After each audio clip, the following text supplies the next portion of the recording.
দাঁড়িয়ে আছেন। আচ্ছা, মা বলে বুঝি ঘরে বললে পরে বরকে চুমু দেবে? আমি দেখিনি, দেখেছি তোমার একটা ভিডিওতে বরকে ছুঁড়ে চুমু দিচ্ছে। তা মা, মা যদি আসে, মা যদি কারোর মধ্যে আসে, আমি যখন মধ্যে, আমার মধ্যে যখন মা আসবে, তাহলে আমার সে স্বামী থাকবে না? থাকবে না তো।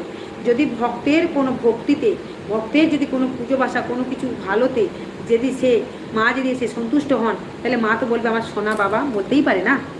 হ্যাঁ, বলা কেন যাবে না? মা যদি ভক্তদেরকে বলতে পারে মা তোর এই সমস্যা, মা আয় তোর ভালো করে দেবো, মা সেটা যখন বলতে পারে, তাহলে সেটা কেন বলতে পারে না মা? সেটা কি যুক্তি দিয়ে বোঝাও তো একটুখানি দেখি। তখন তো সে আমার বর থাকে না, না? তাহলে এখানে বরটা বলছে, বরটা তাহলে কি করে হলো? তার তো সন্তান হয়ে গেল না, মায়ের তো সন্তান বা ভক্ত হয়ে গেল, তাই না? কেন মা